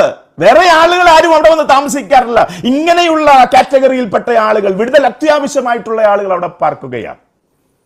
അവരെല്ലാം ശ്രദ്ധിക്കുന്ന ഒരു കാര്യമുണ്ട്. ഏതെങ്കിലും ഒരു സമയത്ത് ദൂതൻ കുളത്തിനകത്തേക്ക് ഇറങ്ങും. കുളക്കടവാണ്. ദൂതൻ ഇറങ്ങുക മാത്രമല്ല, ദൂതൻ ഇറങ്ങിയിട്ട് കുളത്തിലിറങ്ങി വെള്ളം കലക്കും. ആ സമയത്ത് ആവേശമാണ്, വലിയ ബഹളമാണ്. കാര്യം എന്താ?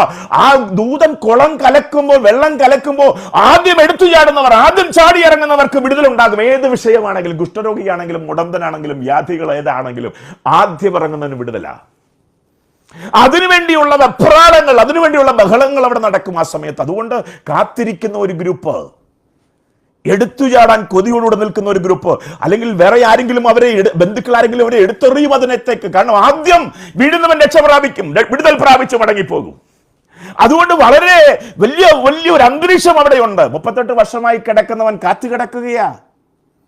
പക്ഷേ അവനെ എടുത്തിറക്കാൻ ആരുമില്ല, എടുത്തിടാൻ ആരുമില്ല, എടുത്തെറിയാൻ ആരുമില്ല. അവന് സ്വയമായിട്ട് അങ്ങനെ ആദ്യം എടുത്തു ചാടാൻ കഴിയുന്നുമില്ല. നീണ്ട വർഷത്തെ പരാജയം, 38 വർഷത്തെ പരാജയമാണ്. നിരാശപ്പെട്ടു, ഇനിയും പറ്റില്ല, ഇവിടെ തന്നെ ഞാൻ അവസാനിക്കുമെന്നുള്ള ചിന്തയിൽ കിടക്കുന്നവന്റെ അടുക്കലേക്ക് യേശു കർത്താവ് വരികയാണ്. പുസ്തകം പറയുന്നത് യേശു അവന്റെ അടുക്കൽ വന്നു, അവനെ കണ്ടു. എന്നെ കേൾക്കുന്ന ദൈവമക്കളോട് ഞാൻ ആത്മാവിൽ പറയട്ടെ, നിന്നെ കാണുന്ന ഒരു കർത്താവാണ് നമ്മുടെ കർത്താവ്. അടുത്ത വാക്ക്, ഏറിയ കാലമായിട്ട് അവൻ അവിടെ കിടക്കുന്നു എന്ന് അവൻ അറിഞ്ഞു. ആരോ പറഞ്ഞറിഞ്ഞതോ പറഞ്ഞുകൊണ്ട് വന്നതോ ഒന്നുമല്ല. ശിഷ്യന്മാര് റെക്കമെൻഡ് ചെയ്തത് കൊണ്ട് വന്ന് കണ്ടതല്ല. പിന്നെയോ ഇവന്റെ അവസ്ഥയെ അറിഞ്ഞിട്ട്, ഇവൻ ആരുമില്ലെന്നറിഞ്ഞിട്ട്, ഇവന് സ്വയമായി ഒരു വിടുതലെടുക്കാൻ കഴിവില്ലെന്നറിഞ്ഞിട്ട് അവനെ സ്നേഹിച്ച് അവന്റെ അടുക്കിലേക്ക് വന്ന ഒരു കർത്താവാണ് യേശു കർത്താവ്. ഇന്ന് ഈ ദിവസം എന്നെ കേൾക്കുന്ന എൻ്റെ സഹോദരങ്ങളോട് പറയട്ടെ, നിന്നെക്കുറിച്ച് ചിന്തിക്കാൻ ആരുമില്ല എങ്കിലും ഭാരപ്പെടണ്ട, നിന്നെ സഹായിക്കാൻ ആരുമില്ലെങ്കിലും ഭാരപ്പെടണ്ട. നിനക്ക് വേണ്ടി ഒരുവനുണ്ട്, നീ ആരാധിക്കുന്ന, നീ സ്നേഹിക്കുന്ന നമ്മുടെ കർത്താവ്. അവൻ നിന്നെ കാണുന്ന കർത്താവാണ്, നിന്റെ അവസ്ഥകളെ അറിയുന്ന കർത്താവാണ്. അടുത്ത വാക്ക്, അവന്റെ അടുക്കലേക്ക് വന്ന് അവനെ കണ്ട് അവൻ ഏറിയ കാലമായി ഇവിടെ കിടക്കുന്നു അറിഞ്ഞിട്ട് അവനോട് ചോദിക്കുകയാണ്, എടാ കുഞ്ഞേ, സൗഖ്യമാകാൻ നിനക്ക് മനസ്സുണ്ടോ? നിന്റെ വിഷയം അതല്ലേ? ഇതുവരെ ആരും ചോദിച്ചിട്ടില്ലല്ലോ. എന്നാൽ നിന്റെ വിഷയത്തിനുള്ള മറുപടിയുമായിട്ടാണ് അവൻ വരുന്നത്. എത്ര പേർക്ക് സന്തോഷമുണ്ട്? ഈ വചനം നിന്റെ വിഷയത്തോടുള്ള ബന്ധത്തിൽ സംസാരിക്കുന്ന വചനമാണ്. അത് ഏത് ദൈവദാസൻ സംസാരിച്ചാലും ആ ഒരു ബോധ്യത്തോടുകൂടെ നീ ഇരിക്കണം, കാത്തിരിക്കണം.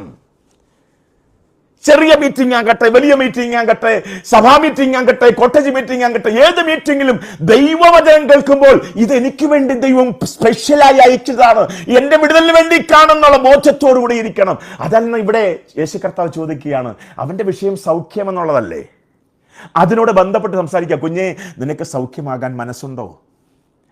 അവൻ ഉടനെ അവന്റെ വിഷയം പറഞ്ഞു, എനിക്കാരുമില്ല, എന്നെ സഹായിപ്പാൻ ആരുമില്ല. എനിക്ക് സ്വയമായിട്ട് ആദ്യം എടുത്തു ചാടി, ദൂതൻ ഇറങ്ങി വെള്ളം കലക്കുമ്പോൾ ആദ്യം എടുത്തു ചാടി രക്ഷപ്പെടാൻ എനിക്ക് കഴിയുന്നുമില്ല. അവന്റെ ചിന്ത മുഴുവൻ കഴിഞ്ഞ 38 വർഷമായി അവൻ ഫോക്കസ് ചെയ്തിരിക്കുന്നത്, അവിടെ കിടന്ന് ഫോക്കസ് ചെയ്യുന്നത്, അവൻ ശ്രദ്ധിച്ചുകൊണ്ടിരിക്കുന്നത് ദൂതൻ ഇറങ്ങുന്നതാണ്. അവൻ കണ്ടുകൊണ്ടിരുന്നത് ദൂതൻ ഇറങ്ങുന്നതാണ്. അവൻ കണ്ടുകൊണ്ടിരുന്നത് വെള്ളം കലങ്ങുന്നതാണ്. ആ സമയത്ത് ആരൊക്കെയോ ആദ്യം ഇറങ്ങുന്നതാണ്, അവർ വിടുതൽ പ്രാപിക്കുന്നതാണ് അവൻ കണ്ടുകൊണ്ടും കേട്ടുകൊണ്ടും ഇരുന്നത്. അവന്റെ ചിന്ത അങ്ങനെയാണ്. ഒരുപക്ഷെ എന്റെ അടുക്കൽ വന്നവൻ സൗഖ്യമാകാൻ മനസ്സുണ്ടെന്നൊക്കെ ചോദിച്ചവൻ ഒരുപക്ഷെ ദൂതൻ വരുമ്പോൾ വെള്ളം കലക്കുമ്പോൾ എന്നെ പൊക്കിയെടുത്തെറിയുമായിരിക്കും, എന്നെ സഹായിക്കുന്നത് അങ്ങനെയായിരിക്കും. കുഞ്ഞേ, നിന്റെ ചിന്തകളല്ല ദൈവത്തിന്റെ ചിന്തകൾ, നിന്റെ വിചാരമല്ല ദൈവത്തിന്റെ വിചാരം. ശ്രദ്ധിക്കണം. നീ ചിന്തിച്ചിട്ടില്ലാത്ത വഴികൾ നിനക്ക് വേണ്ടി ദൈവത്തിന്റെ കയ്യിലുണ്ട്. ഇന്ന് ഈ ദിവസം പരിശുദ്ധാത്മാവ് ദൂത് കൈമാറുകയാ. നീ ചിന്തിച്ചിട്ടില്ലാത്ത, നീ സ്വപ്നത്തിൽ പോലും വിചാരിച്ചിട്ടില്ലാത്ത ദൈവപ്രവർത്തികൾ നിനക്ക് വേണ്ടി ദൈവം കരുതിയിട്ടുണ്ട്. കാത്തിരിക്ക്, വചനത്തോടെ പ്രതികരിക്ക്. മനസ്സിലാകുന്നവർക്കായി സ്തോത്രം. ഇവൻ വെള്ളത്തിലെ വിടുതൽ പ്രതീക്ഷിച്ചുകൊണ്ടിരുന്നവരോട് പറയുന്നു, എടാ കുഞ്ഞെ, വെള്ളത്തിലല്ല വിടുതൽ, കരയിൽ വിടുതലുണ്ട്. നീ ചിന്തിക്കുന്നത് വെള്ളത്തിലെ വിടുതലല്ലേ? ഇല്ല. 38 വർഷമായി നീ കണ്ട പരിചയമല്ലേ വെള്ളത്തിലെ വിടുതൽ? അതിനല്ല, അതിനപ്പുറത്ത് നിനക്ക് വേണ്ടി ഒരു വിടുതൽ എന്റെ നാവിന്മേലുണ്ട്. എഴുന്നേൽക്ക്. കരയിൽ നിന്നുകൊണ്ടൊരു വിടുതൽ. ഇന്ന് ഈ സമയത്ത് എത്ര പേര് ഇത് മനസ്സിലാക്കുന്നുണ്ട്? വിടുതൽ ദൈവപൈക്കളുടേത് ദൈവവചനത്തിലാണ്, പാരമ്പര്യത്തിലല്ല, പരിചയത്തിലല്ല, പഴക്കത്തിലല്ല. പാരമ്പര്യത്തിലും പഴക്കത്തിലും പരിചയത്തിലുമാണെന്ന് ചിന്തിച്ചുകൊണ്ട് കാത്തിരിക്കുന്ന ആരെങ്കിലും എന്നെ കേൾക്കുന്നുണ്ടെങ്കിൽ, അല്ല കുഞ്ഞേ, നിന്റെ അടുക്കൽ വന്നത് വചനമാണ്. ആ വചനത്തിന് ഭയങ്കര ശക്തിയുണ്ട്. അത് നിനക്ക് വേണ്ടി പ്രവർത്തിക്കുന്ന ശബ്ദമാണ്. അതിനുവേണ്ടി നീ വെള്ളത്തിൽ പോകേണ്ട കാര്യമില്ല, കാത്തിരിക്കേണ്ട കാര്യമില്ല. കരയിൽ വെളിപ്പെടുന്ന ഒരു വചനമുണ്ട്. എഴുന്നേൽക്ക്. ആ സെക്കൻഡിൽ അവൻ ചാടി എഴുന്നേറ്റു. കണ്ടോ, വിടുതൽ പ്രാപിച്ച് പുറത്തേക്ക് പോയി. നമ്മുടെ വിഷയം അതല്ല. ഇന്ന് ഈ സമയത്ത് ശ്രദ്ധിക്കണം. ഇവിടെ ദാവീദ് പ്രാർത്ഥിക്കുകയാണ്. ബന്ധമുള്ളവന്റെ പ്രാർത്ഥന, രണ്ടാമത്തെ പ്രാർത്ഥന. ഒന്നാമത്തെ പ്രാർത്ഥന, ദൈവമേ, നിന്റെ മനോഹരത്വം എനിക്ക് കാണണം, നിന്നെ ഒന്ന് എനിക്ക് ധ്യാനിക്കണം, എന്റെ ആയുഷ്കാലമൊക്കെയും നിന്റെ കൂടാരത്തിൽ, നിന്റെ ആലയത്തിൽ എനിക്ക് വസിക്കണം. ആഴമായ ബന്ധമുള്ളവന്റെ രണ്ടാമത്തെ പ്രാർത്ഥന വിഷയങ്ങളുടെ നടുവിൽ, പ്രതിസന്ധിയുടെ നടുവിൽ ആശ്രയത്തിന്റെ പ്രാർത്ഥനയാണ്. എന്താണ്? യഹോവേ, നിന്റെ വഴി എന്നെ കാണിക്കണമേ, എന്റെ ശത്രുക്കൾ നിമിത്തം നേരെയുള്ള പാതകളിൽ എന്നെ നടത്തണമേ. മറുപടി കാത്തിരിക്കുകയാ. നമ്മൾ മുമ്പ് ചിന്തിച്ച വിഷയം അതാണ്. മറുപടി. പ്രാർത്ഥന പൂർണ്ണമാകണമെങ്കിൽ നീ അങ്ങോട്ട് പറയുന്നത് മാത്രമല്ല, തിരിച്ച് ആ വിഷയത്തിൽ അവൻ പറയുന്നതും നിന്റെ അടുക്കലേക്ക് വെളിപ്പെടുന്നുണ്ടെങ്കിൽ മാത്രമേ പ്രാർത്ഥന പൂർണ്ണമാകുന്നുള്ളൂ. അതിനുവേണ്ടി ദൈവമക്കൾ കാത്തിരിക്കണം. എപ്പോൾ, ഏത് വിഷയം, ഏത് പ്രതിസന്ധിയിൽ ദൈവത്തോടെ നിന്റെ ആശ്രയം ദൈവത്തിൽ വെച്ച്, വിഷയം ദൈവത്തിന്റെ മുൻപിൽ വെച്ച് കഴിഞ്ഞാൽ ആ വിഷയത്തിലുള്ള മറുപടി തരുന്നവനാണെന്നുള്ള ബോധ്യത്തോടുകൂടി പ്രാർത്ഥിക്കുക മാത്രമല്ല, ആ ബോധ്യം വെളിപ്പെടുത്തുവാൻ ആ സന്നിധിയിൽ തന്നെ, ദൈവസന്നിധിയിൽ തന്നെ നീ കാത്തിരിക്കണം അവന്റെ മറുപടിക്കായി. ഇവിടെ നിങ്ങൾ ഇങ്ങനെ ദാവീദ് പ്രാർത്ഥിക്കുമ്പോൾ, ഭക്തനായ, വീരനായ, ദാസനായ, വ്രതസ്ഥനായ ദാവീദ് പ്രാർത്ഥിക്കുമ്പോൾ, എന്റെ ദാസനായ ദാവീദ് എന്ന് അല്ല ദൈവം പറയുന്നത് ആ ദാവീദ് പ്രാർത്ഥിക്കുമ്പോൾ മറുപടി ഉണ്ട്. 32-ാം സങ്കീർത്തനം അതിന്റെ 8-ാം വാക്യത്തിൽ ഈ പ്രാർത്ഥനയുടെ മറുപടി കാണാം. ഞാൻ നിന്നെ ഉപദേശിച്ച് നടക്കേണ്ടുന്ന വഴി നിനക്ക് കാണിച്ചു തരും. എന്തായിരുന്നു നിന്റെ പ്രാർത്ഥന? യഹോവേ, നിന്റെ വഴി എന്നെ കാണിക്കണമേ. അതിനുള്ള മറുപടിയാണ്, ഞാൻ നിന്നെ ഉപദേശിച്ച് നടക്കേണ്ടുന്ന വഴി ഞാൻ നിനക്ക് കാണിച്ചു തരും. രണ്ടാമത്, ശത്രുക്കളുടെ മുൻപിലാണ് ഞാൻ ആയിരിക്കുന്നത്, നേരെയുള്ള പാതകൾ എന്നെ നടത്തണമെന്നല്ലായിരുന്നു രണ്ടാമത്തെ പ്രാർത്ഥന. അതിനുള്ള മറുപടി, ഞാൻ നിന്റെ മേൽ ദൃഷ്ടി വച്ച് നിനക്ക് ആലോചന പറഞ്ഞു തരും. കണ്ടോ ദൈവം, ഇതിൽ എൻ്റെ ദൈവം പ്രാർത്ഥന കേൾക്കുന്നവൻ മാത്രമല്ല, പ്രാർത്ഥനയ്ക്ക് മറുപടി നൽകുന്നവനൂടെയാണ്. ഏത് വിഷയമാണോ നീ പ്രാർത്ഥിച്ചത്, ഏതാഗ്രഹമാണോ നീ അവൻ്റെ മുമ്പിൽ പറഞ്ഞത്, അതേ വിഷയത്തിൽ, അതേ ആഗ്രഹത്തിൽ നിനക്ക് അതിനുള്ള മറുപടി തരുന്ന ഒരു നല്ല കർത്താവിനെയാണ് ഞാൻ നിങ്ങൾ സേവിക്കുന്നത്. സന്തോഷമുള്ളവർക്കായി ഞാൻ ദൈവത്തിന് സ്തോത്രം ചെയ്യുകയാണ്.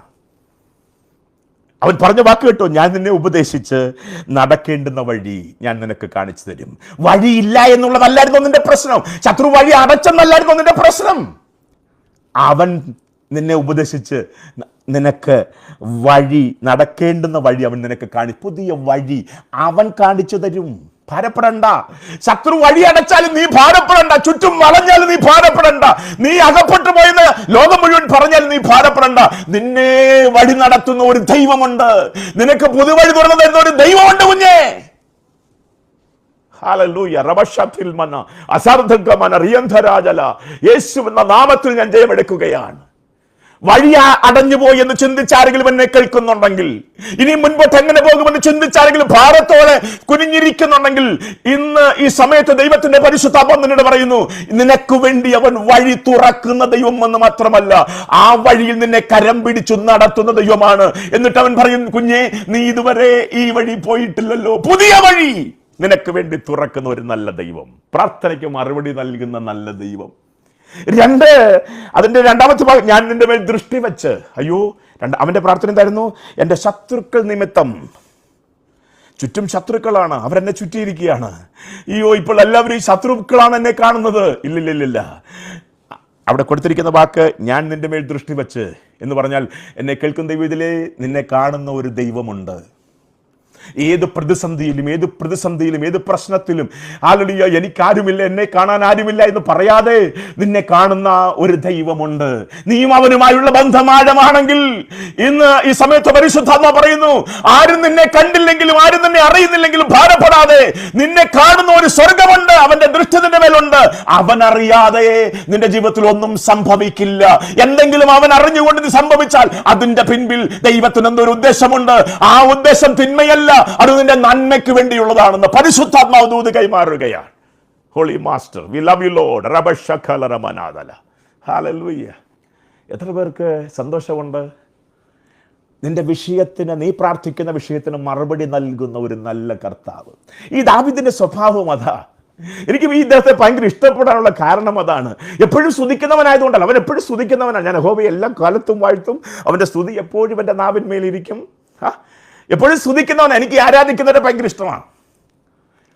രണ്ടാമത്, ദൈവത്തെ മുൻപിൽ നിർത്തി നടക്കുന്നവനാണ്. അവൻ പറയാണ്, ഞാൻ എൻ്റെ ദൈവത്തെ എൻ്റെ മുൻപിൽ വെച്ചിരിക്കുന്നു. അതുകൊണ്ട് ഗോലിയാത്തിനെ അല്ല ഞാൻ കാണുന്നത്, സിംഹത്തെയല്ല ഞാൻ കാണുന്നത്, കരടിയല്ല ഞാൻ കാണുന്നത്, അഭിഷേകം നഷ്ടപ്പെട്ട ശൗലിനെയല്ല ഞാൻ കാണുന്നത്. ഞാൻ എപ്പോഴും കാണുന്നത് എൻ്റെ ദൈവത്തെയാണ്, ബലവാനായ ദൈവം. അതുകൊണ്ടാണ് അവൻ പറഞ്ഞത്, അവൻ പറഞ്ഞൊരു വാക്കുണ്ട്, എന്താണ്? എൻ്റെ ദൈവത്താൽ ഞാൻ മതിൽ ചാടി കടക്കും. മതിൽ മാറാൻ വേണ്ടി പ്രാർത്ഥിച്ചില്ല, മതിലിടിഞ്ഞു പോകാൻ പ്രാർത്ഥിച്ചില്ല. അവൻ പറയാണ്, എൻ്റെ ദൈവത്താൽ ഞാൻ മതിൽ ചാടി കടക്കും, എൻ്റെ ദൈവത്തെ ഞാൻ പടക്കൂടുന്നതേ പാഞ്ഞു. കാരണം എൻ്റെ മുമ്പിൽ എൻ്റെ ദൈവമാണ്, അവനേക്കാൾ വലുതായിട്ട് വേറെ തന്നെ ഞാൻ കാണുന്നില്ല. സന്തോഷമുള്ളവർക്കായി സ്തോത്രം. അവൻ എൻ്റെ വലതുഭാഗത്തുള്ളത് കൊണ്ട് ഞാൻ കുലുങ്ങിപ്പോകില്ല. കണ്ടോ ദൈവം, ഇതിലെ ആരാധിക്കുന്നവൻ ശക്തിയുള്ളവനാണ്. ദൈവത്തെ മുൻപിൽ നിർത്തി ജീവിക്കുന്നവൻ വഴി തുറന്ന് നടക്കുന്നവനാണ്, വഴി അറിയാതെ ഉഴലുന്നവനല്ല. ആ ഭാഗമൊക്കെ ഞാൻ വിടുകയാണ്. ഇദ്ദേഹത്തിൻ്റെ ഒരു സ്വഭാവമാണ്. ശത്രുക്കൾ ഒരു വിഷയത്തിൽ അവനെ വളഞ്ഞു കഴിഞ്ഞപ്പോൾ മനുഷ്യർ പറഞ്ഞൊരു വാക്കുണ്ട് കേട്ടോ. 3-ാം സങ്കീർത്തനത്തിൻ്റെ 3-ാം സങ്കീർത്തന 1-ാം വാക്യം ഇങ്ങനെയാണ് കൊടുത്തിരിക്കുന്നത്, യഹോവേ, എൻ്റെ വൈരികൾ എത്ര പെരുകിയിരിക്കുന്നു. അതിൽ വലിയ അതിശോക്തിയൊന്നുമില്ല. കാരണം അപ്പനും അമ്മയും മറന്നൊരു കാലഘട്ടമുണ്ട്. മറ്റു സഹോദരങ്ങളെ, സ്വന്തം കുടുംബത്തിനകത്തെ മറ്റു സഹോദരങ്ങളെ പട്ടാളത്തിൻ്റെ ലെവലിലേക്ക് പറഞ്ഞയക്കുമ്പോൾ ഇവനെ വിട്ടത് കാട്ടിലേക്കാണ്. അപ്പോൾ അപ്പൻ്റെയും അമ്മയുടെയും ആ ചിന്തകൾ, ഇവനെക്കുറിച്ചുള്ള ചിന്തകൾ നമുക്കവിടെ മനസ്സിലാക്കാൻ കഴിയും. അതൊരു പ്രതിസന്ധിയാകട്ടോ. മറ്റുള്ളവരുടെ മുമ്പിൽ ഒറ്റപ്പെടുന്നത് ഒരു പ്രതിസന്ധിയാ. ഒരു പ്രശ്നമാണ്. സ്വന്തം കുടുംബത്തിൽ തന്നെ സ്ഥാനവ്യത്യാസം വെളിപ്പെടുന്നത് അനുഭവിച്ചിട്ടുള്ളവർക്കറിയാം, അതൊരു പ്രതിസന്ധിയാ. അതനുഭവിച്ചവനാണ് ഈ ദാവീദ്. രണ്ടാമത് കാട്ടിലേക്ക് പോയപ്പോ സിംഹം വന്നതറിയാം, പ്രതിസന്ധിയാണ്. കരടി വന്നതും പ്രതിസന്ധിയാണ്. ഇനി പട്ടണത്തിലേക്ക് വന്നപ്പോൾ മല്ലനായ ഗോല്യാത്തിന്റെ വെല്ലുവിളിയും ഒക്കെ പ്രതിസന്ധിയാണ്. ഇനി കൊട്ടാരത്തിൽ കയറിയപ്പോൾ അഭിഷേകം നഷ്ടപ്പെട്ട ശൗലിന്റെ കുന്തം തന്നെ നേരെ വരും, പ്രതിസന്ധിയാണ്. ഒന്ന് സ്വസ്ഥമായിരിക്കാമെന്ന് വിചാരിച്ചപ്പോ താന്റെ സ്വന്തം മകൻ തന്നെ കൂട്ടുകെട്ടുണ്ടാക്കി തനിക്കെതിരെ തിരിയുന്നു, പ്രതിസന്ധിയാണ്. ഭാവിയെക്കുറിച്ചുള്ള ദൂത് പറയേണ്ട പ്രവാചകൻ അലറിക്കൂവിക്കൊണ്ട് പ്രാഗി നടക്കുകയാണ്, പറയേ, പ്രതിസന്ധിയാണ്. ജീവിതത്തിന്റെ എല്ലാ മണ്ഡലങ്ങളിലും പ്രതിസന്ധിയിലൂടെ കടന്നുപോയ ഒരു മനുഷ്യനാണ് ഈ ദാവീദ്. അദ്ദേഹം 3-ാം സങ്കീർത്തനത്തിൽ പറയുന്ന ഒരു കാര്യം, ദൈവമേ എൻ്റെ വൈരികൾ എത്ര പെരുകിയിരിക്കുന്നു.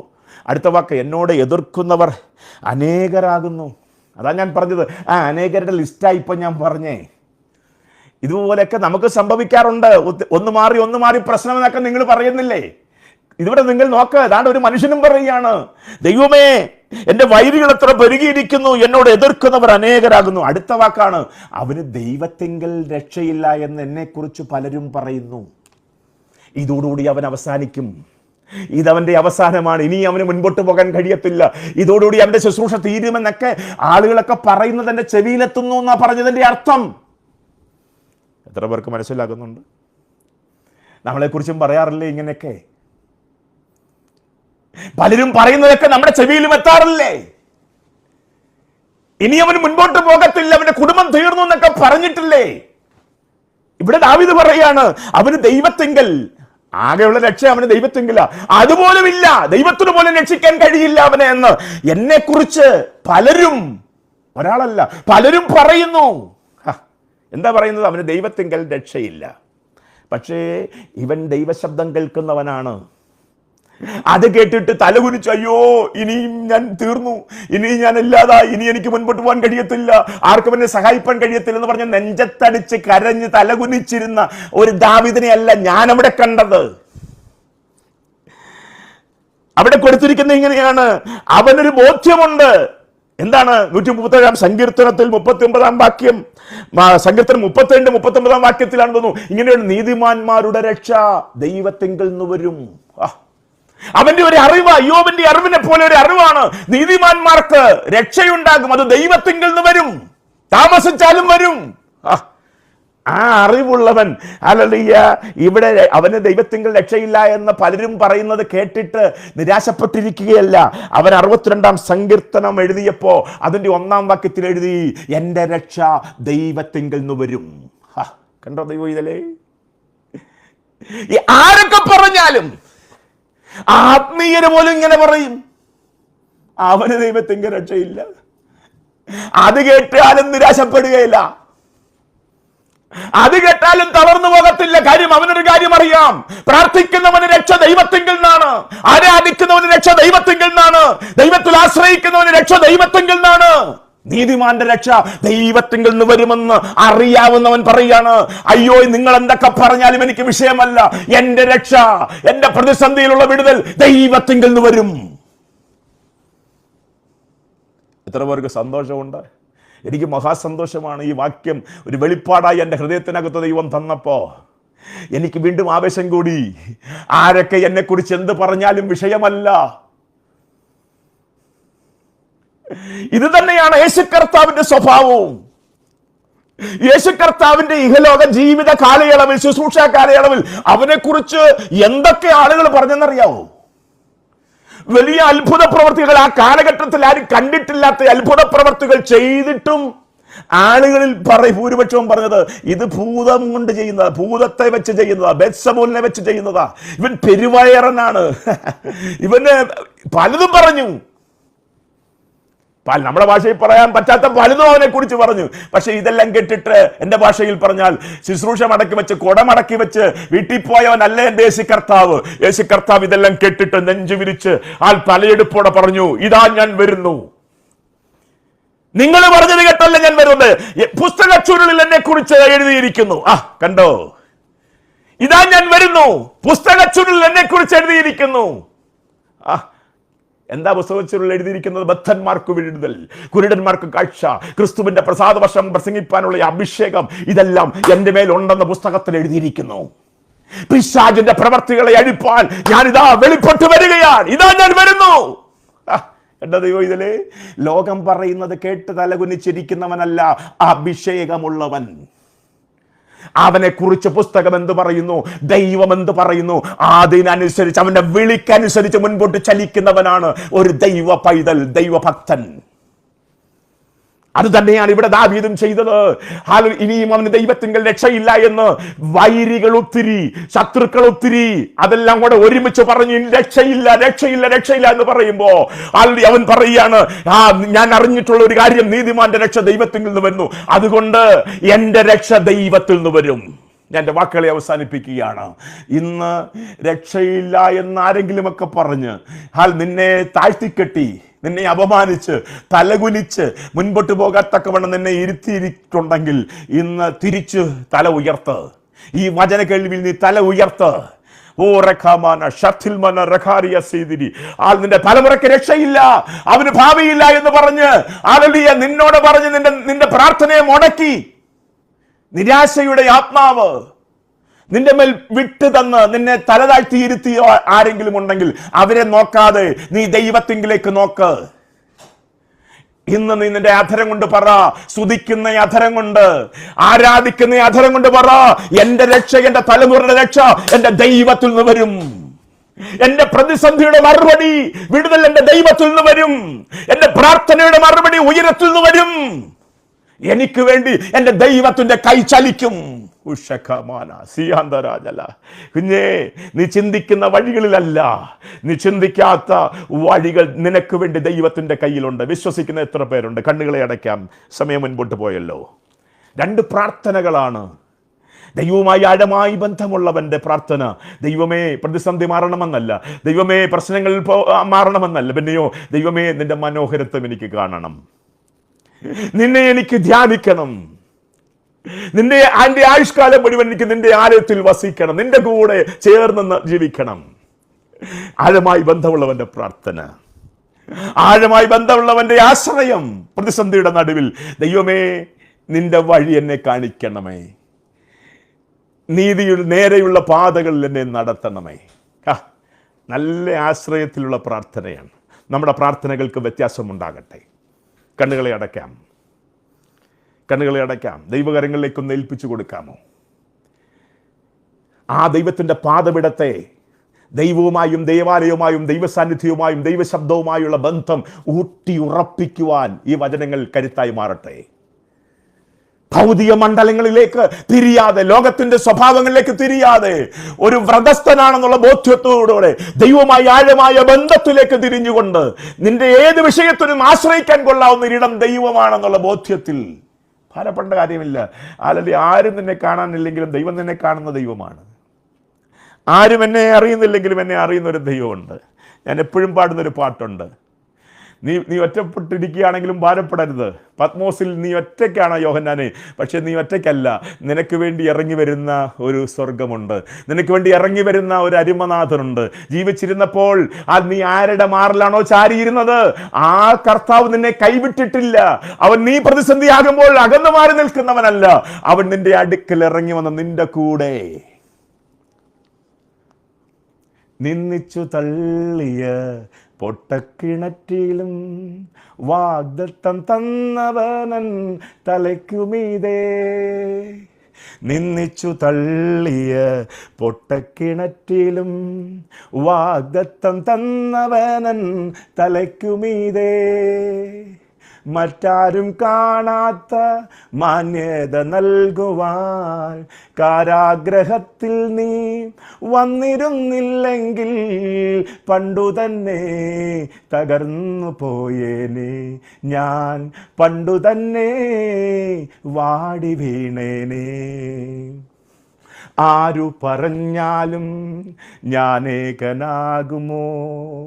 ആരു കൈവിട്ടാലും നീ എന്നെ കൈവിടുമോ?